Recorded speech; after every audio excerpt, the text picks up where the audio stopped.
আপনি তো আসিয়ার বোন, আপনি তো যেদিন ধর্ষণ হয়েছে আপনি তো এখানে ছিলেন না? যেদিন ধর্ষণ হয়েছে সেদিন নিয়ে আপনি কিছু কথা বলছেন টেলিভিশনের সামনে, আমরা দেখেছি, সারা বাংলাদেশের লোক দেখছে। তো আপনি বলছেন, একবার বলতেছেন যে আমি ওয়াশরুমে গেছিলাম, এই সুযোগে ধর্ষণ হয়েছে। আপনি আরেকবার বলতেছেন যে রুম থেকে বের করে নিয়ে ধর্ষণ করছে।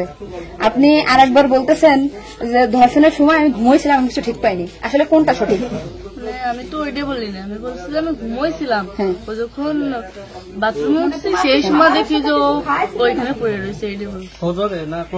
আপনি বলছেন যে সিয়ারের পরে, আবার বলছেন রাত 2:30টা। এটা মানে টাইমটা আসলে মানে তোমাকে যদি তো সিয়ারি খাই 2টার দিক, তারপরের কথা বলছি।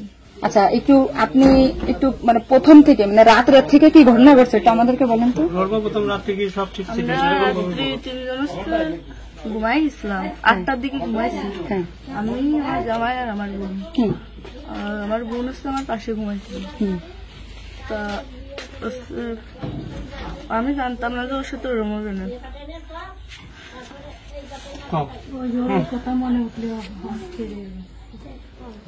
আপনি আসিয়ার বোন, আপনি ওইখানে ওই দিন ছিলেন এক ঘরের ভিতর, আপনার কথা মানে আপনি যা বলবেন সেটাই হবে। এই জন্য আপনাকে যদি ওরা ঘুমের ঘরে কিছু খাওয়াই থাকে আপনি বলবেন যে আমাকে ঘুমের ভিতরে কিছু খাওয়াই দিচ্ছে, আমি ঘুমাইছিলাম, আমি কিছুই জানি না, আমি সকালে উঠে দেখছি এটা।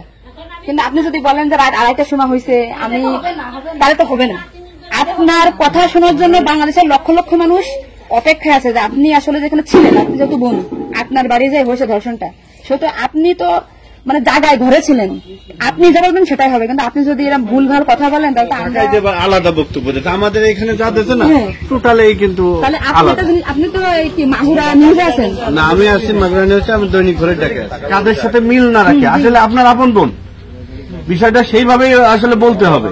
আর এখানে যে আপনি আপনার স্বামীরে বাঁচাই দিলেন বা আপনার শ্বশুরে বাঁচাই দিলেন এরকম না, কিন্তু এতটা সহজ হবে না। কিন্তু বরঞ্চ আপনার এই আপনি যদি তালতে বলতে কথা বলেন, বিবাদ কিন্তু আপনার নিকটেই, বিবাদ কিন্তু আপনার। আপনি এদের ঘুরে বেড়াচ্ছেন, এটা ঘুরে বেড়াইতে পারবেন না, আপনিও কিন্তু ওদের সাথেই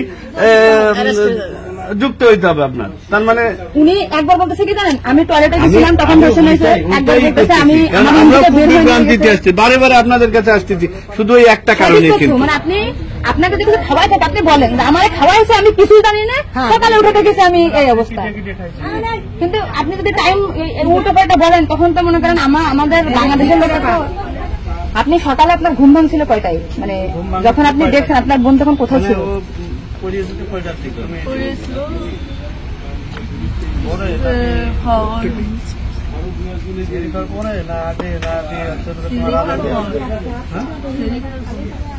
আপনি 8টার সময় ঘুমাইছেন, তারপরে কি আপনার ঘুম ছেড়ে খাওয়ার পরে ভাঙিছে? তার ভিতরে আপনি কিছুই জানেন না। আপনি এটা সুন্দর করে এখন যখন বললেন, কিন্তু মাঝের যে কথাগুলো বলেছেন এগুলো তো আসলে আপনি রিল্যাক্স হন, আপনি রিল্যাক্স বলেন। এই আপনার ভাই, এগুলো আপনার ভাই, আমরা আপনার বোন, আসি আমার বোন, আসি আমাদের বোন, আমি নিজে রাখবেন আসি। আপনি যদি এই কথা উল্টো পাল্টা বলেন, আমরা বাংলাদেশের লোক তো ডিপ্রেশনে চলে যাচ্ছে আপনার কথাই।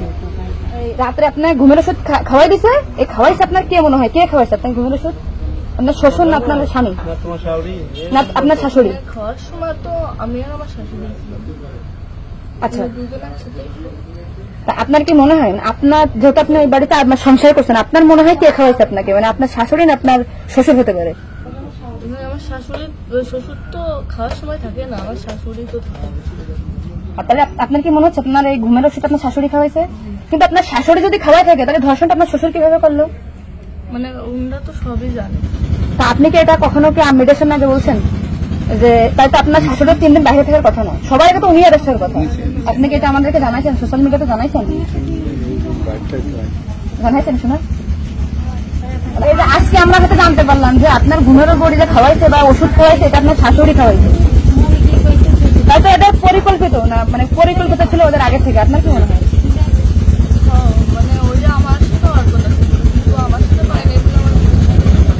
আপনার শ্বশুরের বা আপনার শাশুড়ির আপনার সাথে কোনো কিছু রাগারাগি বা কোনো কিছু আছে নাকি, বা কোনো টাকা পয়সা চাইছিল দেননি, এরকম একটা ক্ষোভ বা রাগ এরকম কিছু আছে নাকি যে আপনার সাথে আমাদের কাজ করতে? আসিয়া আপনাকে কি বলছিল যখন আপনি তখন আসিয়া আপনাকে কি বলে গাড়িতে আর ভাইয়া আছে দরজা খুলে দিচ্ছে, আমি বলছি আমি ঘরের ভিতর ছিলাম, তাহলে আমি কিছু টের পেলাম না। বলছে কি আমার হচ্ছে ঘরের বাইরে গেছে। এরপর থেকে তো আসিয়ার জ্ঞান না মানে ওইটুকার সময় ও অস্থির হয়ে যাচ্ছিল, আর তখন আপু আসছে বাইরে, আপুর বাসার মনে বাইরে, আমার বাসা যশোরে, আমি যশোর থেকে আমি শুধু ওনার একটা ভিডিও দেখে আসছি যে উনি উল্টো পাল্টা কথা বলতেছে, এই সঠিকটা জানার জন্য। সঠিক কথাটা বলেন বলেন। আমরা ঘুমাইছিলাম, 8টার পর পরে আমি ঘুমাই গেছিল, আর বউ আমার সাথে ঘুমাই গেছিল। তারপর এর মধ্যে ঠিক পাইনি, কিন্তু দৈনিকে সেরি খাওয়ার জন্য সবাই ডাক দেয়, কিন্তু সেদিন সেরি খাওয়ার জন্য কেউ ডাক দিচ্ছিল না। একদম সেরির পর উঠছি, সকাল অব্দি সেই সময় উঠে দেখি ও মেঝেতে পড়ে রয়েছে, দরজা খোলা ছিল।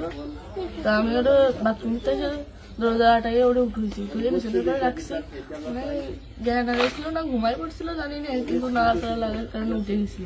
উঠে করছে আপা আমার অনেক কষ্ট হচ্ছে আর জ্বালা পোড়া করতেছে, আমি বলছে ফ্লোর পরে পড়ে রয়েছে এর জন্য ওরকম হয়েছে। তারপরে ও ঘুমাইছিল না কি জানি না, আমি বলছি চুপ করে ঘুমাই পড়। তারপরে আমি ঘুমাই গেছিলাম, সকালে ভোরে 6টার দিকে বলছে কাঁদতেছিল আর বেগে বেগে নিঃশ্বাস নিচ্ছিল। তারপরে আমি করছি কি হয়েছে তোর, ওরকম কাঁদতেছিল রাত্রেও, আবার মনোরম করতেছি, সাক্ষর রাধা যাচ্ছে ও। তারপরে করছে মানে তাহলে আমার সাথে এরকম করছে, আর হচ্ছে ভাইয়া দরজা খুলে দিছিল। তো আমি করছি আমার এই ঘরের ভিতরে হইলো, আমি তো কিছু টের পেলাম না, তো করছে আমার ঘরের বাইরে। আপনাকে একটা ছোট প্রশ্ন করি, কিন্তু আপনি এর আগে টেলিভিশন থেকে আপনার ইন্টারভিউ নিয়েছে, আপনি বলছেন যে রাত 8-এর দিক হয়েছে আনুমানিক, তারপরে এই হয়েছে, আপনি মানে এই মাঝের এই কথাগুলো তো আপনি জানেন না। সুন্দর, এখন আপনার কথা ভালো লাগছে, আপনাকে থ্যাংক ইউ। এই যে মাঝে যে কথা বলেন এগুলো আপনি কেন, মানে ভয়ে বলছেন নাকি ওদের বাঁচানোর জন্য বলছেন? আমার তো ভয় দেখানো হয়েছিল। মানে কথাগুলো যে বলছেন এটা আপনাকে শেখাই দিয়েছে নাকি আপনি নিজের থেকে বলছেন? তাহলে আপনি নিজের থেকে মাঝের যে কথাগুলো আপনি স্কিপ বলছেন, এটা তো আপনার বলা তো অন্যায় হয়েছে। তাহলে আপনি নেক্সট টাইম, মানে আমরা খুব, মানে আমি আপনার ভিডিও 100 বার দেখেছি, 70টা কেন জানি, আজকে দেখেন আমি 10 থেকে আইছি, আপনাদের ওই বাড়ি গেছিলাম আমি, ঠিক আছে? ভয়তে সবকিছু উল্টো পাল্টে গেছে, এক কথায় মানুষ সবসময় বারবার জিজ্ঞাসা করে মাথার ভিতরে উল্টো পাল্টা হয়ে গেছে। আচ্ছা ঠিক আছে আপু, শোনো আপনি নেক্সট টাইম থেকে আপনি এই সঠিকটা, মানে এই যে ঘুমাইছিলেন সকালে এটা হয়েছে, আপনি এটা বলবেন, মাঝের কথাগুলো আপনার এক্সট্রা বলার দরকার নেই, বললে আমরা বিভ্রান্তি হয়ে যাই, ঠিক আছে? যাক, এখন বুঝলেন তো কাহিনী।